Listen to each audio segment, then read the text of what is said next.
Hello and welcome to Hump Hangout episode 431. Today is the 15th of February 2023, and I hope you had a pretty sweet Valentine yesterday. I definitely had, and I also had like lots of work that I got done. And today on Hump Hangout, I actually left a video on the Facebook group earlier. Basically, we're all here to get some work done. And people always have some obstacle or like some issues that pop up when you're getting work done. And like today, Humpty Hangout is the perfect day to ask you questions about your obstacles and get a solution to them. So if you haven't asked questions yet, put them into the YouTube chat box or on the question form, and we will definitely get to you. Bradley also made it today. How are you doing today? Peachy, man. Busy as hell, but good. Actually, I'm at 69 and a half hours since the last time I've had anything to eat. I was doing a 3-day fast, and I'm just about 2.5 hours away. It's 6:30 p.m. Eastern tonight. I'll get to eat after 72-hour fast, man, and it's tough. About once a quarter, I try to do a 2-day fast. I eat one meal a day, and I've been doing that for about 4 years. So it's called time restricted eating. Some people call it intermittent fasting, but that's not really the case. Anyways, not in those long time frames anymore. Yeah, it's time restricted eating. But anyways, I eat one meal a day, and that's usually between 5:30 and 6:30 p.m., somewhere in that time frame. And I've been doing that for like 4 years, and that's been great. But about once every 3 months or so, once per quarter, I do a 48-hour fast. And then twice a year, I try to do a 72-hour fast. And it's tough. The third day is always tough. But it's this time I did it slightly different, because usually I do a fast with I'll drink coffee with maybe a little bit of MCT oil or some ghee or something in it, which has got a little bit of fat content, which won't break a fast, but it provides some energy and kind of satiates hunger. You know what I mean? Like, I don't know if you, but this time I did strictly water and black coffee, but no cream, no fat, no oils of any kind. You know what I mean? So it's been challenging, a bit different. I feel different than I normally do when I do these kinds of fasts, but it's crazy because you end up having more energy and like more focus when you're in a fasted state. But yeah, I'm ready to eat, man. I can't wait. When I'm done with Hump Day Hangouts, I'm going to go eat. You want another tip? Sparkling water. Sparkling water. Yeah. I mean, I've got water, and then I've got some stuff called Perfect Amino. There's just amino acids that I do put that in there, but there's no calorie. I mean, it's like a couple of calories. It won't break a fast. And I'll drink that just to kind of keep my protein levels up. You know what I mean? But anyways, like the only reason I say that is because I'm at the tail end of it, and I've got like all this energy, but I'm freaking starving. I can't wait to go eat. Thanksgiving in February. Lovely. Anyways, what do we have today to mention? Anything that happened in the mastermind this week? Well, I know we did the bit of a clusterfuck with the Backlink Factory webinar last week. The webinar was good, and the tool is good. I just got it installed yesterday on my PC. I've got it tomorrow on my streaming session on Twitch. I'm going to get all the APIs integrated and everything. But we had an issue with the factory guys dropped something screwed up on their end, and all the links broke. So I know we've had a bunch of support requests and YouTube comments, guys.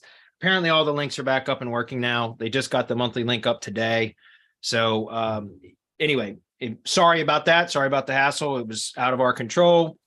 It took them a while to get it resolved, but it's all resolved now from what I understand. So you guys can go back and check our YouTube channel for the Backlink Factory replay if you'd like, and check that out. But then also alternatively, we had Damon Nelson on Monday, and he demoed a product, which is a kind of an addition to his RSS Master technology.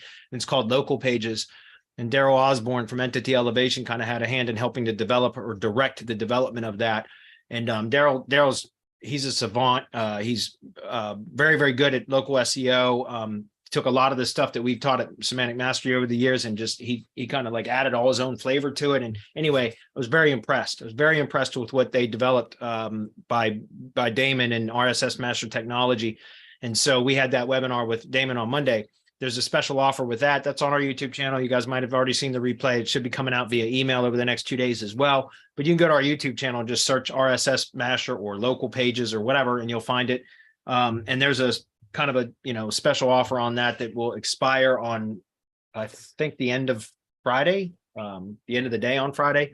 So I would encourage you, if you're interested in that, to go pick it up now while you can get the discount. But I'm anxious. It's funny. I've got tools that are starting to back up from stuff. And I generally don't like to run tools and apps, but there's a few of them like lately that have come out that I've wanted to test for local pages as an example. Also Backlink Factory, which isn't new. I've had it for damn near 2 years and I've never used it, but I'm going to start using it, which is, like I said, I installed it yesterday, and tomorrow I'll be getting the API integrations done during the streaming session. So next week, I'm going to start testing with Backlink Factory and POI Factory, which is Point of Interest Factory, and start figuring out how to apply that to my methods. And then probably the week after that, I'll start messing with the local pages. So, I'll be doing real live training. You guys will see how I learn how to use tools and things like that. I don't know if that's helpful, but I'm going to do that on my streaming channel anyways, and you guys can check it out there. So you're going to do that on twitch.tv/Bradley? Yep. Yep. Cool. So that's twitch.tv/Bradley Benner. You can go check it out there. I do that in the morning between 6:30 a.m. and between 7:30 and 8 a.m. is usually when I stop, but every day. So. Got it. The only thing that I also wanted to mention while we are at it, make sure that you like and subscribe our YouTube channel, that you don't miss any updates. And I can also, like, if there are any new videos out, that you definitely get notified first. You get first tips on the notifications. And the other thing that I wanted to mention, like the mastermind, the new membership area, like it's definitely cooking. I love the new weekly summaries, because like usually, like in the past, like I was always like, yeah, I'm gonna miss something. But now it's like always like a little bit update, and in case I was busy with other things, I get the update, and yeah, like it usually gets me straight to the mastermind membership area, and like time to check it in and check out. Yeah, except we had the notifications on, and as we were moving content, I got so many private messages, and people were like, "Dude, you're killing me with the notifications." It's like, well, shit, it was the setting. Sorry, guys. It was only one day. Like it's. Yeah, I know. Still heard a bunch of whining though. It is what it is. All right, we don't have that many questions, but we'll get through what we have. Let's get started.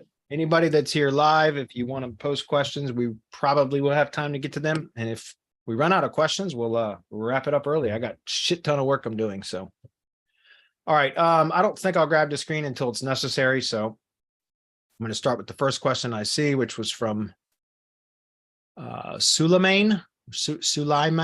I don't know how to pronounce that. Forgive me if I've butchered that name. It says, "Hi, Bradley, loads of value. I think you said you no longer do bulk spam links, but if I wanted to get quick rankings with the Weebly Web 2 sites, because I'm already ranking on page 1 and 2 for most of the keywords, will the 5 gig you showed for bulk spam links that will generally get them to the top of page 1? Will that generally get them to the top of page 1? Probably, because Weebly is one of those types of sites that you should be able to spam, and it will take it. I've not tested on Weebly specifically, not for years. I used to spam the shit out of Weeblys all the time, and they would rank very quickly.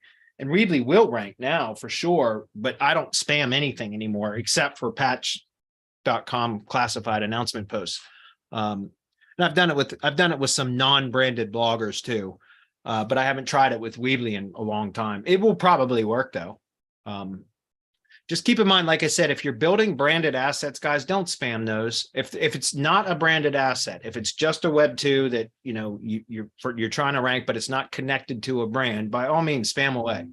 But when you, at least what I teach in my method is any kind of branded assets, so tier 1 entity assets, don't spam them. Why would you want to push spam towards your entities, right? Your local entity. Why would you want to do that? That's my opinion. Like, again, that's my method. It's what I teach. So I know there's a million ways to skin a cat, and that's fine. Anybody can do whatever the hell they want. I'm just telling you what I recommend, and I don't recommend pushing any sort of spam anywhere near your money site, your local entity. So I recommend, if it's a branded asset, don't do it. Just use topically relevant links. You'll get, or geographically relevant links, which is working on that today. I'm developing an SOP for the local PBN process that I'm going to be teaching at SEO at the Beach next week, or in a week. I think it's a week from tomorrow. a week from Friday, excuse me. So anyways, and by the way, I'm going to also, after SEO at the beach, what I teach at that event will be available in our mastermind. So, and I'm developing an SOP for that right now. So I would encourage you guys to perhaps check that out. But getting back to the question with Web 2.0 stuff, yeah, as long as it's not branded, I would say, yeah, feel free, hammer it. But if it's branded, don't, in my opinion. I would just prefer to use either topically relevant links or geographically relevant links, or a combination of both, which is really the best thing to do. Hopefully that makes sense. He says, but I'm going keyword. I don't know what he says. Going to whatever. I'm building a lot of Weebly sites, and I also intend to build bloggers and classified announcement posts, power them up with bulk spam links, and route the calls to a pay-per-call affiliate network as a quick strategy, get some money rolling in. Yeah, then by all means, I mean, do it. Like I said, I prefer to build branded assets because you can build authority to a brand and they rank, and then, you know, they oftentimes will stick. Remember, the bulk spam stuff can rank, but then eventually it can tank. Although, like with the classified announcement posts on Patch, a lot of those stick. I mean, I've demonstrated this many times before, but some of the ones that I've done training on that were done 2 years ago with one of those Fiverr gigs from Up to Top or whatever the provider's name is, are still ranking today. They're still ranking on page 1. They might not be in position 1, 2, or 3 like they had been for the first several months after doing that kind of a bulk spam blast to it, but they're still on page 1, which is pretty crazy. And that was 2 years ago or a year and a half ago that I hit it with any links at all. So if I wanted to, I could probably hit it with another batch of links and it would rank again, if that makes sense. So, but yeah, it sounds like you're just trying to get some money coming in first. Here's an idea that I would recommend. You know, do this kind of quick ranking thing and spamming away and all that. That's fine. But if you get success in a particular market where you get something that ranks and it's starting to generate calls, then build some more permanent branded assets. Build a pseudo brand, right? A brand that you can build authority to and expand over time, and then target those same areas, the same keywords. If you know that you've got assets producing that you spammed, why not build some longer term, more permanent assets in those same areas, targeting the same keywords and everything else? They'll be on different domains, right? Different either subdomains at the very least. So you could build multiple assets there, some of which are temporary just for quick results, and then others that are more long-term permanent assets that you will benefit from for some time in the future, if that makes sense. That's my preferred method anyway. Moving on, Gordon says, hey, could you please indicate what type of business address you use for your local ranking websites, whether it's the physical address for a post office location or the physical address for a private mailbox service location, or for a virtual office service, or some other type of address entity, and why? You know, whatever you can use. I haven't been doing any of that kind of work now in, God, a long time because of the video verification stuff that's been going on. So for the longest time, I would just use post office boxes with the street address option. I've taught about that for years and it worked. But now with the video verification requirements, I'm not creating spam GMBs for lead gen stuff. I haven't done any of those at all in about a year now. I have not built one single spam GMB in about a year now. Swear to God. And that's because of the reason of the video verification stuff. I just haven't been doing it. I've been working for months now on developing a process on ranking organically and then backing into Google business profiles for companies that actually have real valid profiles. And that's what I call the hybrid model. I've been working on it for months. That's what I'm doing mostly on my Twitch streaming sessions in the morning, is working on that, testing different types of site configurations, different keyword combinations, all different kinds of things. So that once I kind of find the best performing structures, then I will scale that. And I'm teaching all of that for free on the Twitch stuff. A lot of it is experimentation. I don't expect all of you to go watch through it. A lot of it's raw footage, but all I'm trying to say is the whole reason why I'm going through all of this, an hour to an hour and a half every single morning, I'm on my Twitch channel working on this exact method, because I got away from doing spam Google business profiles. So I can tell you what used to work, but I don't think it's going to work anymore. And that's why I don't do it, which is, again, going back to post office boxes using the street address option. That worked like charm for me for years. I got Google business assets all over the state of Virginia because of that. More recently, there was another service that I used called Uni or UNI or something like that, that you can still get Google business profiles through them, but they don't give you manager access. What's the point? You can't go in and publish any business posts. You can't they take control. You can get a Google business profile through this company. Oh, you guys aren't seeing my screen. Sorry. Let me grab the screen. Right here. You can get Google business profiles through ueni.com. Okay. But they don't give you Google Business Manager access to them. They'll give you access to them if you can provide them with documentation that it's a real valid business and you're you're a business owner or at least a member of the board or whatever. Like, in other words, you have to have corporate documentation and everything else and prove it to them. So it's a real pain in the ass. And so again, I just don't do spam GMB listings anymore, guys. I just don't do it. And I don't plan on doing it unless Google loosens up their restrictions all of a sudden and we can do it easily again without them being suspended so easily. That's part of the reason why I don't build any spam listings anymore is, number one, they're hard to verify, but number two, they're hard to keep. And that's the whole point. I don't like doing work that, putting money, time, and effort into something that in 2 months down the road or 6 months down the road, it could just disappear, just vanish, because that's a ton of wasted time and effort and money. And I don't like that. I hate that kind of shit. That's why I don't do, turn and burn SEO. I don't do that kind of SEO, and I haven't done that kind of SEO for years. And that's because I don't like that. If I'm putting time and effort and money into something, I want it to provide a return for a long time. Like, I'm in it for the long term, not for a short, quick win. There are quick ranking strategies, like in the previous question I just answered. That makes sense. If you want to spam something up so that you can get some leads coming in for a potential client or something like that at first, that's fine, while you're working on building more permanent assets. But I like to build more permanent assets. And spammed Google business listings are risky because they're likely going to be suspended, is what I'm saying. At some point, maybe not today, maybe not next week, but they're likely going to get suspended. And so again, why waste all your time and money and effort on that? And then you'll be pissed off when Google takes it away from you, but it was invalid to begin with. And for years, that's all I did, guys. And I loved it, but now it's a lot more difficult. And I don't want to put my time and money and effort into, building a, on a foundation that's going to fall apart. You know what I mean? I want something that's solid, that's going to stay and produce revenue for years to come.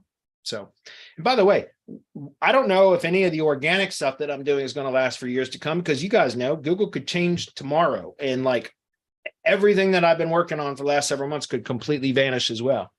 But it's a lot less likely than Google business stuff, which we all know in the industry. If you've done any kind of working local SEO for any time of the last year and a half, 2 years, there's been a lot of volatility in the Google business profile world.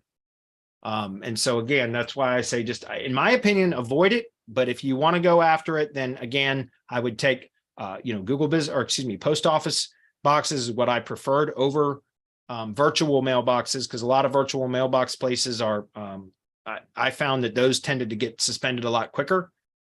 Post offices, for whatever reason, usually would stick.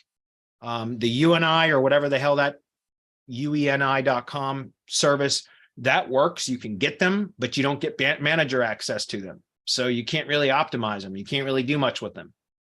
So that might be another option as well. So anyway, there you go.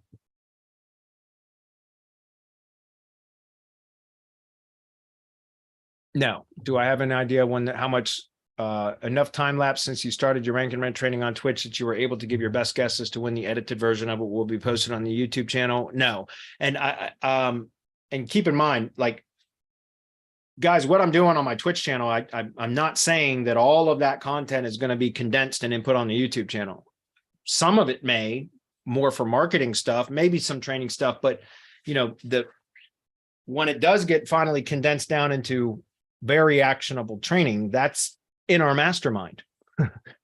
The whole point is I'm doing all this for free on the Twitch channel, because if you want to sit through all that raw footage to learn, by all means, have at it.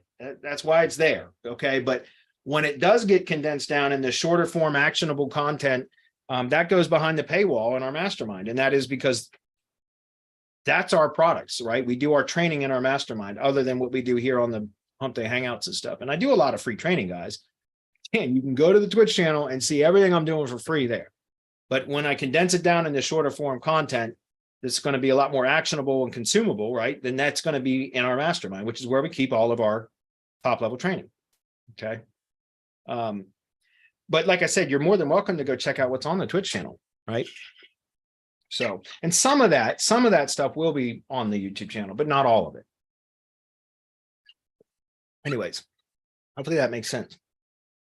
Next question. James says, afternoon, Bradley, can you recommend an alternative to Screaming Frog to do web audits? Yes, actually I can. That's a great question, by the way, guys. On AppSumo, everybody go get this right now, unless you already have a website crawler that you like. Website Auditor, God damn it. Website Auditor is on, which is Link Research Tools or whatever. Right there on the home. Look at that. That right there, guys. That's a great app. It really is. And it's only $49 right now. Should we see the screen? I'm sorry?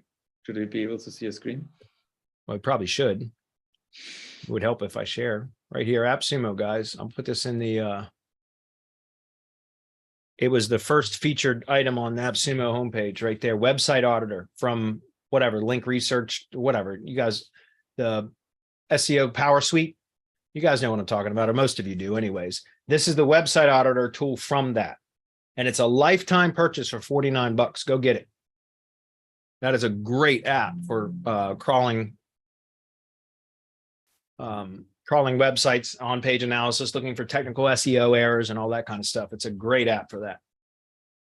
Okay. Good question. Where was I? So yeah, Website Auditor on AppSumo right now is a really good app for that. $49 one-time fee, guys. You can't beat that. What's something rather inexpensive we can do with link building to dilute anchors across hundreds of pages where links have been built? That's a really good question. I don't know. When you talk about hundreds of pages, that's the problem. If you had, a few pages with a bunch of spammy links, then although I don't like to build press releases directly to a money site, you could do that.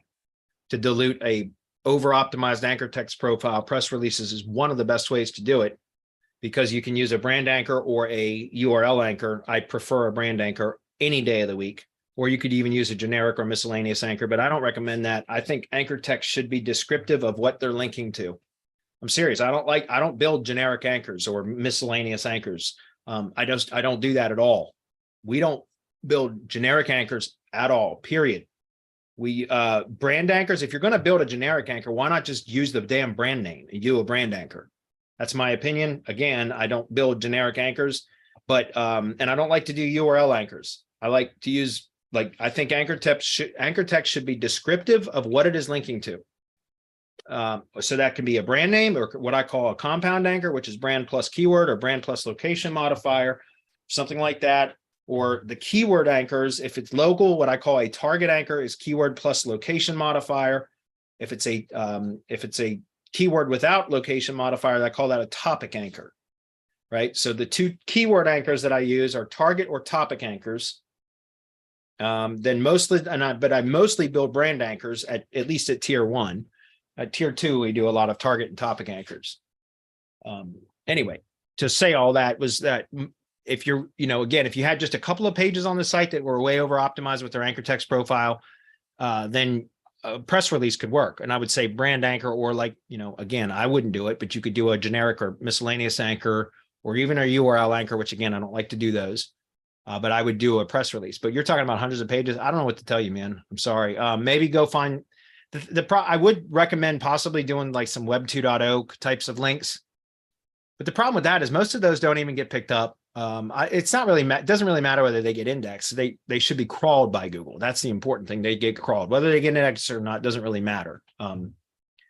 So the problem with a lot of the Web 2.0 links is a lot of them don't get crawled. Or maybe they do, but they're just not as effective, in my opinion. But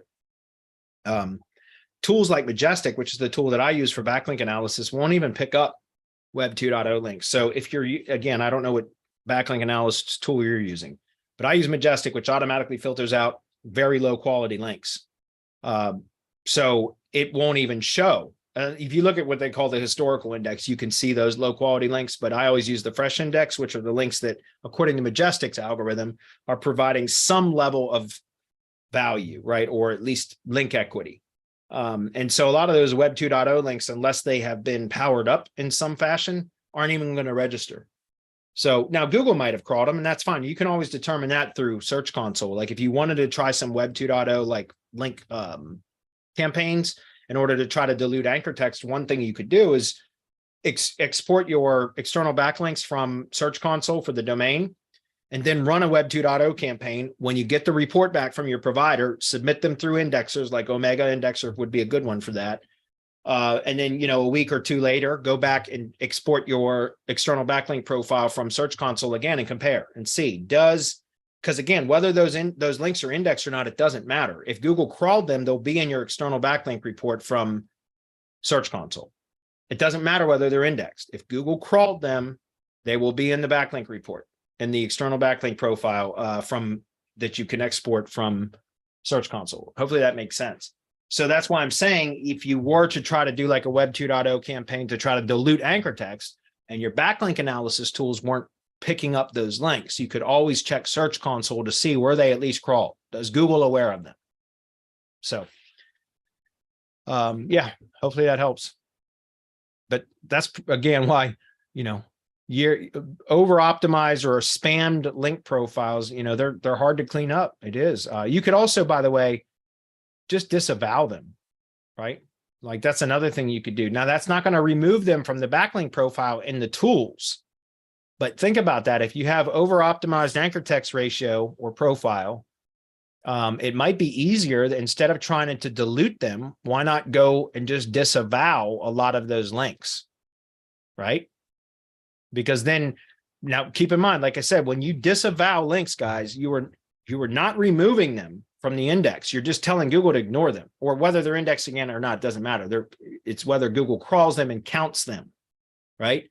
So if you're looking at, I use Majestic. So if I'm looking at a backlink profile in Majestic and I find a bunch of spammy links or an over optimized anchor text ratio, and I want to go disavow links in order to, clean up the backlink profile, then I'll go disavow those links. But that doesn't mean Majestic, they're going to disappear from Majestic's analysis. They're still going to show up in Majestic even once they're disavowed, right? That doesn't remove them from the web. So they're still crawlable. They're still discoverable by Majestic and Ahrefs and all the others. It just means that you're telling Google, hey, ignore these links, right? So you got to keep that in mind. That's kind of a little bit tricky when you're dealing with disavowing, because you're not actually removing them from anywhere. All you're doing is telling Google to ignore them. So you better keep detailed records of that, or else it'll skew your data every time you go to do another backlink analysis. If you forgot, hey, I got all these links already disavowed, then it will skew your data, if that makes sense. So I can understand wanting to dilute anchor text, but honestly, I think it's a lot easier and faster just to disavow, really, well, especially across hundreds of pages, right? I saw a question in the Facebook chat. He says, do you recommend the whole suite? I bought the whole suite, I don't know, 2 years ago, and I never really used anything but the website auditor. I'm not kidding. I bought all the tools, like, you know, you can get enterprise or whatever, you get all of them. Every year they have Labor Day or whatever, every year link research tools or whatever the fuck they're called, link assistant, whatever they're called, the developer, they have some, every year, at least once, they have some like dirt cheap sale where you get it like 30% of whatever the normal cost is for a year. And I bought it like 2 years ago, and the only tool that I ended up using was the website auditor. So it's up to you. I don't like any of the other tools, but the website auditor is a good tool. I use that one a lot. So. All right, let me get through these pre-posted questions and then I'll get into the chat, guys. We only got 2 more. Daniel says, what would be better, individual websites targeting one city and maybe 2 to 3 around it, or a large one in the style of Roto-Rooter? I tend to think you'll say Roto-Rooter. So if this is the way to go, would it be better to structure it like 2 main silos, 1 locations and 2 services, and then connect them with schema or links? Or rotorooter.com, Miami. Oh, I see what you're talking about with URL structure. Okay, so I would say both. Honestly, I like both methods, but what I prefer to do is I prefer to build a brand, like what you said with the rotor, like Roto-Rooter, like examples, a big brand. But I like to build localized sites on subdomains of that brand. So it's a hybrid of what you just asked about. It's a combination of both, right? I like to build a big brand, like I like to build a brand and then have that on the root domain. And you can have like basically the service, like services listed on the root domain. And you can also have a top level like locations or service area pages or page that then that's like a directory page. In other words, it's like a page that then can link down to subdomain sites that are on the root, subdomain of that brand that is then a localized build for whatever city or county or region that you want to target. Does that make sense? And I love to do that because then you can build authority to the brand. And at some point you reach kind of a critical mass, right? Like a tipping point where if you build enough authority to the brand that then each time you add a subsequent location, another subdomain into a new area that you're going to enter into, that it will rank quicker. Like I've done this many times with tree service stuff where usually around the 5th or the 6th, and there's always variables, right? But usually around the 5th or the 6th location that I add to a branded on a subdomains, and I've done it on inner pages too, but I like doing, so in other words, you can do silos and do it all on the root. You can do it that way. I prefer to do localized builds on subdomains though, because then everything about that site build on the subdomain is specific to that area, that geographic area, that region. Does that make sense? So the entire subdomain site is fully optimized for one specific area or the areas that are all included in that service area, if that makes sense. I prefer to do it that way, even though you have more sites to maintain because you have separate subdomain installations. There are ways that you can manage that a little bit easier. I'm not crazy about using WordPress for that because you guys know WordPress is a pain in the ass to keep to maintain. But that is an option, and you can use stuff like main WP and things like that to help manage that. But I prefer to, like I said, you can do it all as like silos and things like that. But I think it's easier when you have a subdomain that is fully optimized for a particular area, right? A particular service area. It's just easier to build kind of location relevance in across the entire site as a subdomain than it is to try to silo and separate all of that on a larger site on a root domain. Both of them are effective, but I prefer to do it like a hybrid of the both, right? So in fact, part of what I've been streaming in the mornings, I can demonstrate this right now. So I've been testing on a subdomain site a lot. Sorry, let me get go here. I've been working on a subdomain site for, I don't know, a few months now. It's called Grim Reaper Tree Services. That's the brand, right? Like I said, I like to build brands for lead gen assets. So this is the site. I'm just to, again, guys, I'm trying to clarify this. Okay, look at, this is the subdomain, louisville.grimreapertree.services. That's the domain, the root domain, grimreapertree.services. The subdomain of Louisville. Okay, so let's go take a look at the root domain, which actually I just started building the root. Like I started testing on the subdomain and there was nothing even on the root. If you went to the root domain, it would give an error message like site not resolved or whatever. I just started building that this week. No shit. Like, in fact, okay, I got a coming soon plugin on the site. That's why you can't even see it. But this is the root domain, and I just started building that out this week because I've got another subdomain that I've got to build out for a tree contractor in Pennsylvania. Anyway, so I'm going to build another subdomain off of this root. And so now that I'm starting to add multiple subdomains to this root, I wanted to build a site on the root, which again, you can follow me on Twitch in the morning or go watch the replays whenever you have time. I just started working on the root domain this week. I was working on it this morning, in fact. So within the next, probably by Monday, I'll have that root domain published, which will be like basically a brand page, top level service page, top level locations page. Then the locations page will it's just a directory page that will say, right now it's 2 states because, well, it's only one. I've got the Kentucky, the Louisville. So it'll be Kentucky. And then underneath that, in that column, it'll say, Louisville. Right. And then so states that we service or service area locations or whatever, Kentucky, Louisville, Pennsylvania, wherever that county is or whatever it is that I'm going to be building that out. So anyways, whatever area it is that I'm targeting in Pennsylvania, does that make sense? Then subsequently, as I add additional subdomains, I can go in and just edit that locations page and add a new, a new link to the new location, right? And so I've done that many times with tree service stuff over the years. And like I said, once I get to about 5 or 6 locations, provided those locations were optimized properly in their ranking, then every subsequent location that you add or additional location that you add after that tends to rank a lot faster. It's not always the case. There's other variables that have to be taken into consideration, but generally they rank faster because you've built some authority to the brand, right? So that's how I prefer to do it, is a combination of both of these. You say locations and services connect them with schema or links. Yeah, and again, I've talked about this many times on Hump Day Hangouts. I talk about this a lot on the streaming, the Twitch stuff. But this example here is exactly what you were just mentioning about that type of a structure. I have several there's 4 service pages, and then there's 5 city pages. Every service page links to every city page and every other service page. Every page on this site links to every other page on the site, period. There's no silo structure. There could be. I could still add silo structure to this, but it's not necessary. Every single page on this site links to every other page on the site. Again, if I go to services, for example, I click into the tree removal page. When I'm on the tree removal page, there's a total of 4 services. So when I'm on the tree removal page, the other 3 services are linked to, right? Then there are 5 cities that we're targeting. There's the 5 cities they're linked to, right? So if I go into another one of the service pages, let's go into tree clearing. Right? Then on this page, it's the other 3 services that are listed. And once again, all 5 service areas or locations are listed.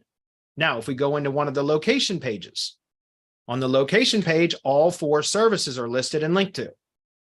And the other 4 locations are linked to, right? So we're on the Okolona page. The other 4 services locations are linked to. And all 4 services, right? So again, every page on this site is linked to every other page. And that's how I like to do it with this type of a structure. But then on the individual local sites, I prefer on a subdomain, right? So anyway, hopefully that makes sense. So if you think about that on the root domain, you could do that. I like the home page to be like the brand page. That's it. Then a services page that lists the products and or services. If it's depending on the niche or the industry, the project, you might have to have multiple service pages. I'm like, in this case, I have 4 service pages, but I've got another brand that I've been testing with called Premier Pruning, also in Louisville. And now this is the same kind of a site template, but a different structure. Let me explain. Again, I prefer in the tree service industry, all of those keywords that you are listed here as services are all pretty much synonymous with each other. So there's really no need. Again, just to be clear, guys, when I first got introduced to this type of a site structure, it was built in high level. Matt something or another from GHL Meets SEO is where I got this idea from, and the structure of the site. I then modified it in high level and tokenized it and all this, turned it into a bunch of short codes and stuff. And then I had it duplicated in WordPress. I'm doing it all in WordPress now because the high level sites don't perform well in organic search. Okay. But what I'm saying is that the original site structure had different service pages and different location pages. So that's what I ran with. But since then, I prefer to have all of these services listed on one page with jump links to the specific sections of the page that each one of these services are highlighted in. I'll demonstrate that in a minute. So this one, the Premier Pruning Tree Service, you'll see that's on the root domain. Okay.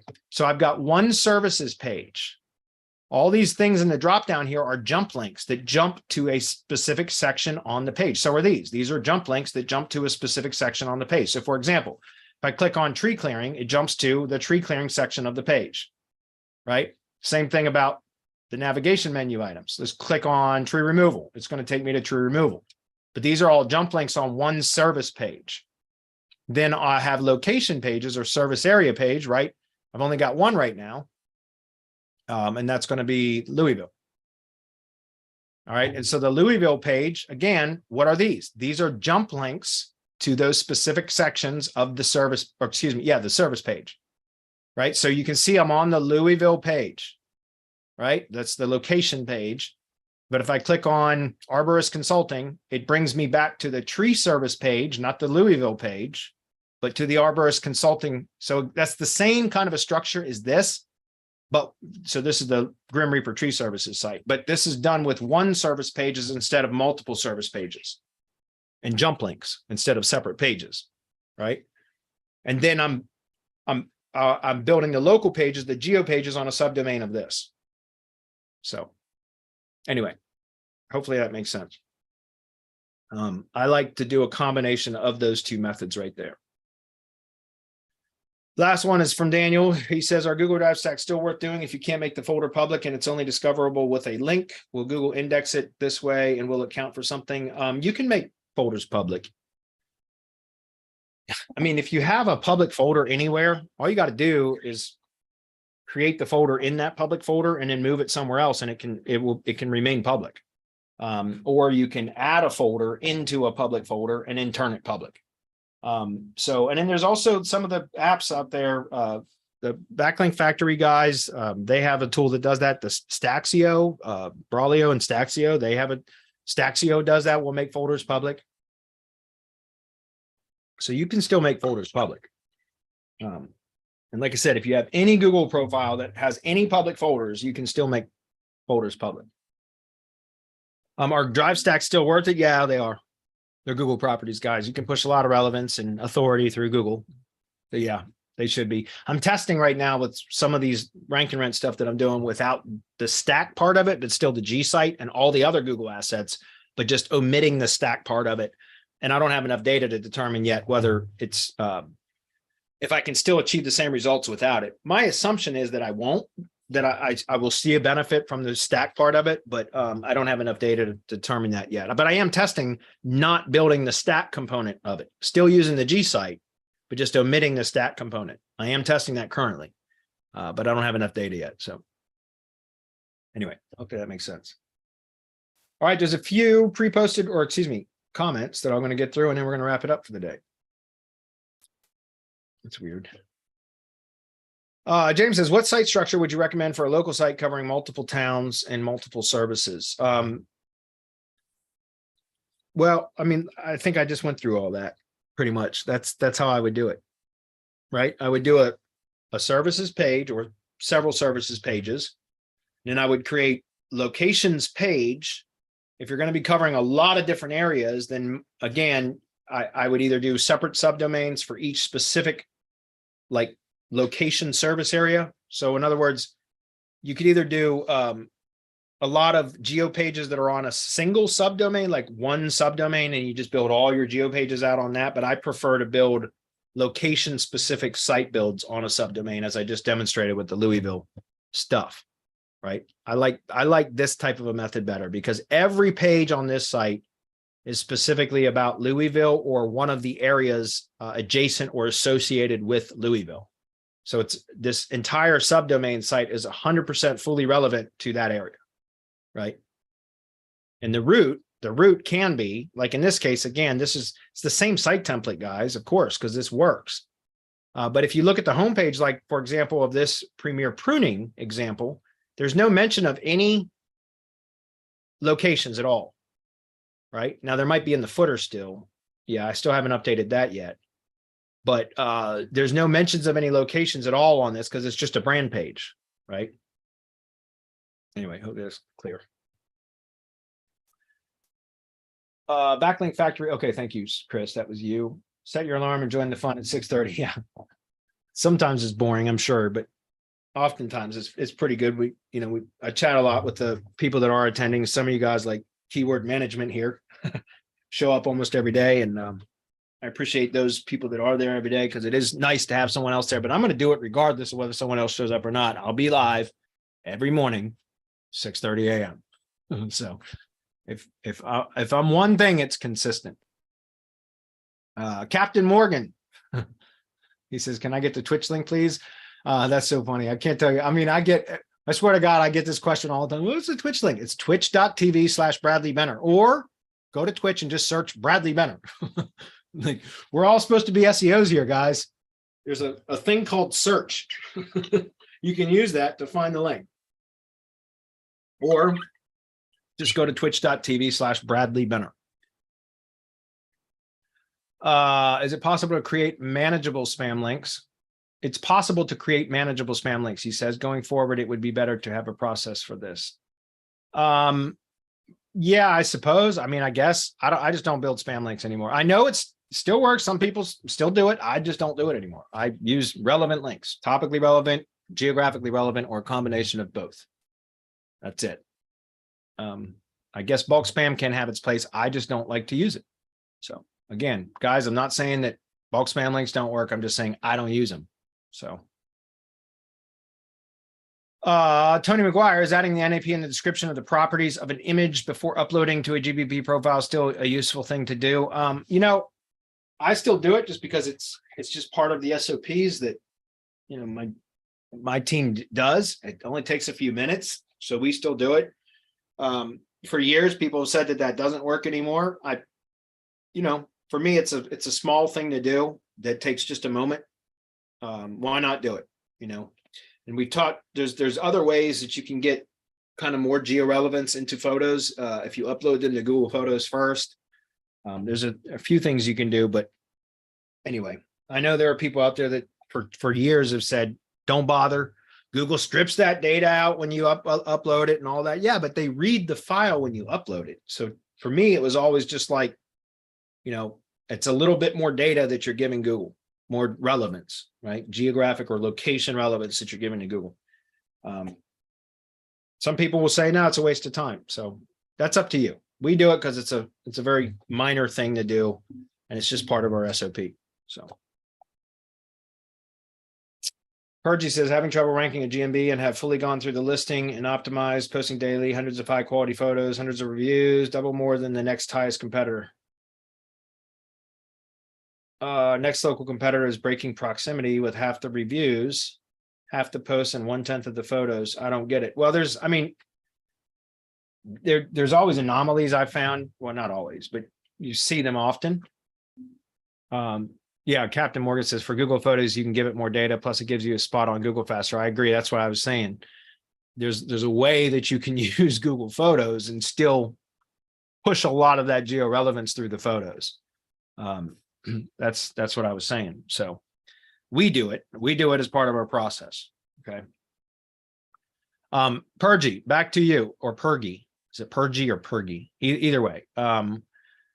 Sometimes it's hard to tell, man. I mean, I analyze a lot of projects for link building clients and stuff. And sometimes there are anomalies where it's almost impossible to tell why or how something is ranking. And when that's the case, I often tell the client, well, consider the possibility that the competitor that's ranking, that you can't see any SEO metrics as to why they're ranking. They could be doing offline marketing that's causing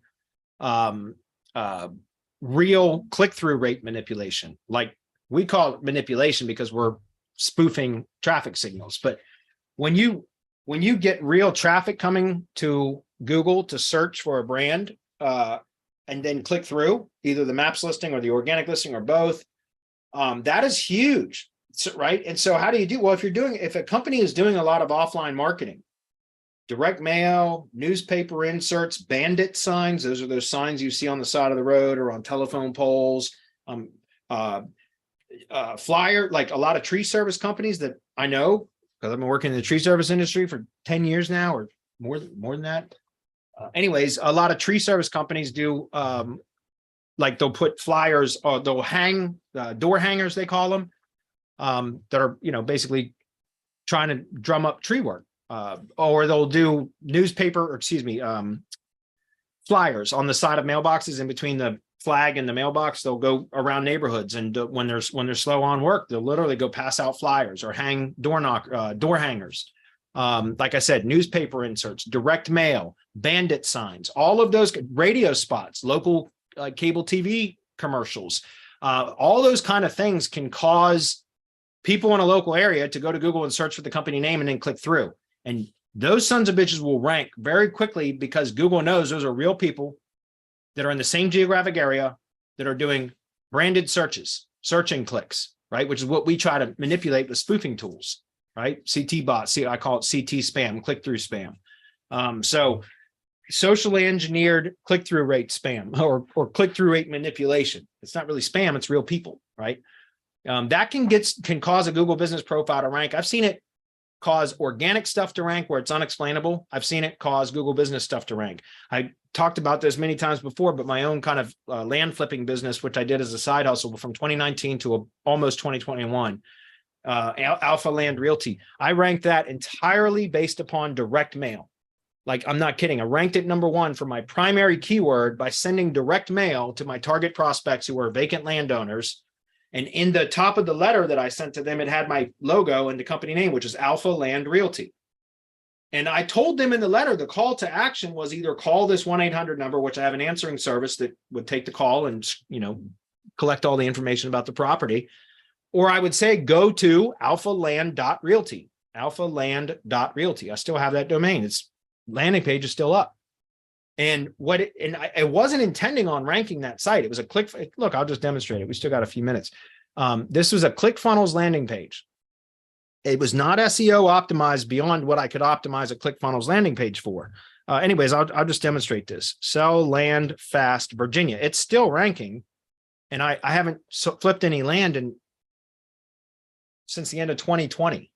I think I sold my last property in the beginning of 2021. And I haven't done any land flipping since then. But if we scroll down here, whoops. Is it still on page 1? I could be right there. It is. That's my site. Okay. And it's still ranking today. And it's just a ClickFunnels landing page, guys. There's like no magic SEO done to this. And go look at the backlink profile. I don't know if there's any backlinks to it at all. It's just probably press release links, my guess. I'm going to go look at it. I'm curious now. I know you guys aren't seeing my screen. Give me a minute. Yeah, look at this. So there's the backlink profile of that site right there. 9 referring domains, 0 trust flow. And yet it's ranking, right? It's not at the top anymore, but shit, it's still in 1, 2, 3, 4, position 5. And that was 2 years ago. I haven't touched this site in 2 years. I swear to God. So anyway, and it's still ranking. And again, I ranked this site for the keyword because I sent direct mail to vacant landowners in Virginia. And at the top of the was this logo, the Alpha Land Realty logo. And it said right on the page, call this number, which is the 800 number that goes to the call center, which is wherever that is. And then I said, or go to alphaland.realty and complete the online property assessment sheet.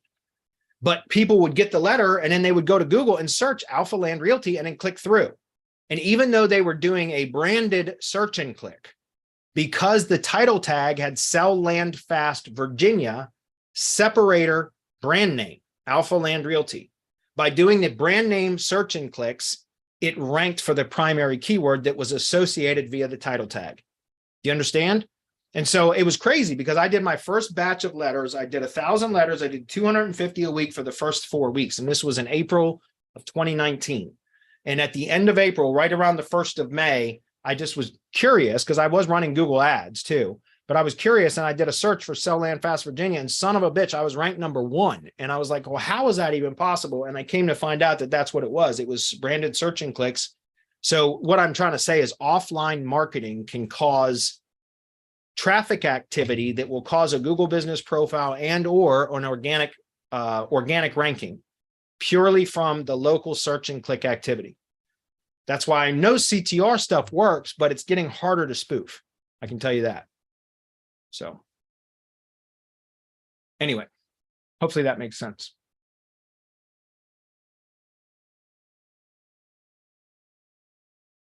Let's see.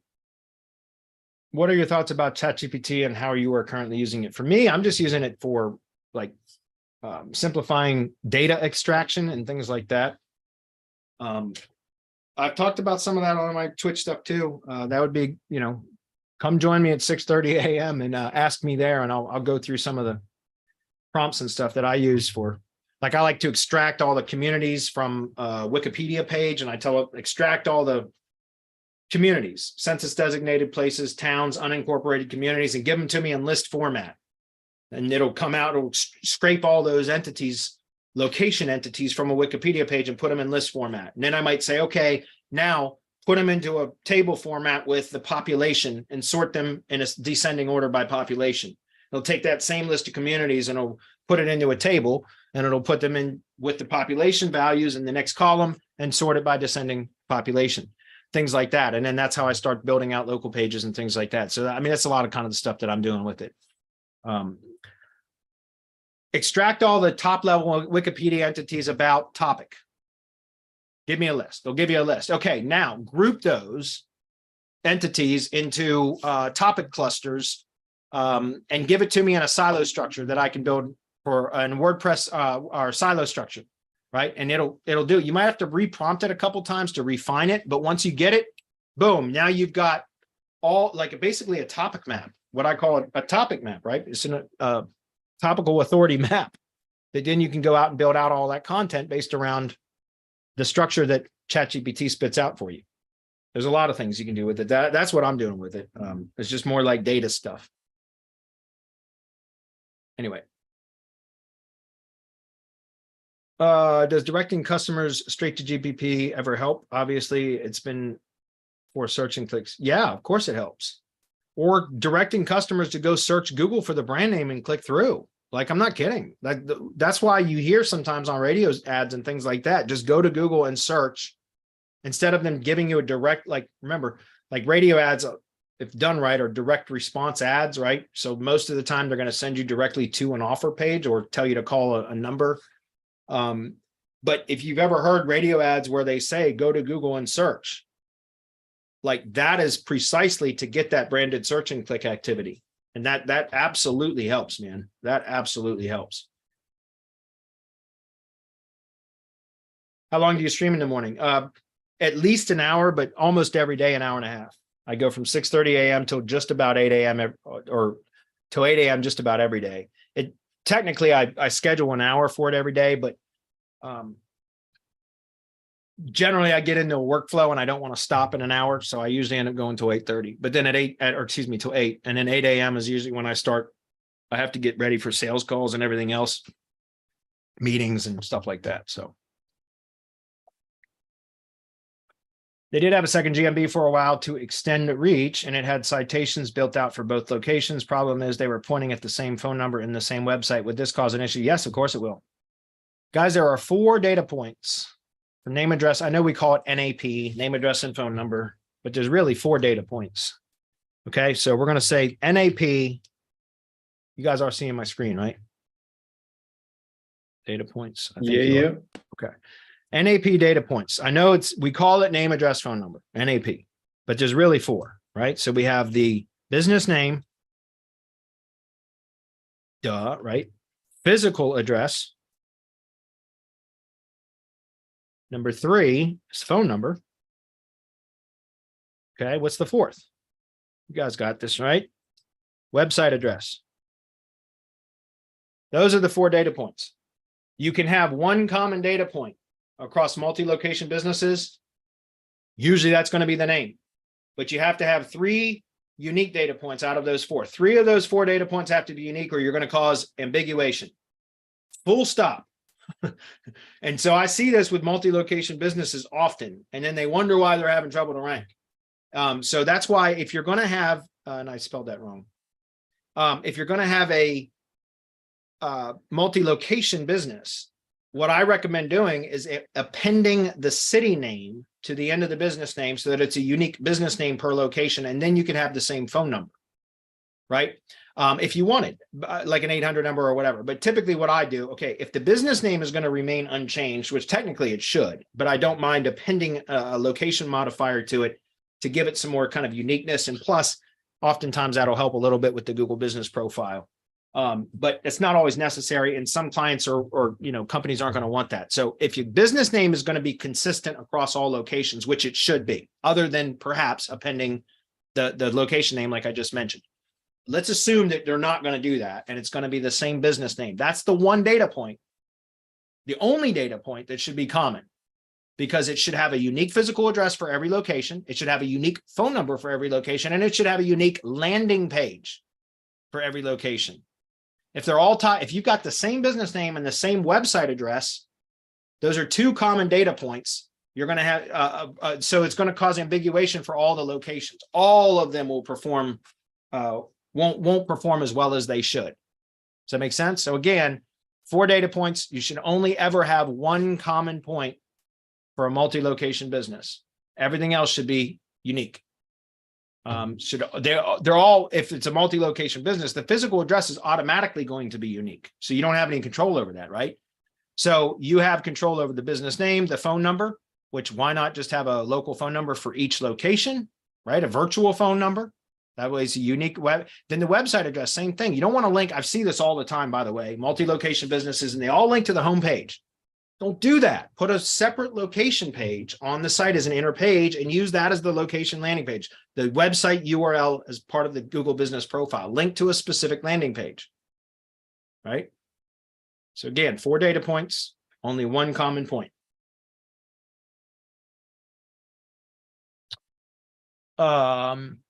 Yes, EST, 6:30 a.m. Eastern. I got to wrap it up, guys. We're going over. That's what I thought. I've been working on getting these cleaned up as we speak. How long do you think a cleanup would take to show results? Depends on who's doing it.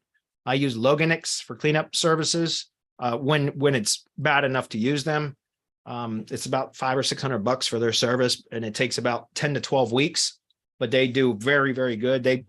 I've tried. Now I haven't tested anybody other than Loginix in the last probably 2 or 3 years, because before that I tested like 6 different citation cleanup services, and Loginix always did the best job.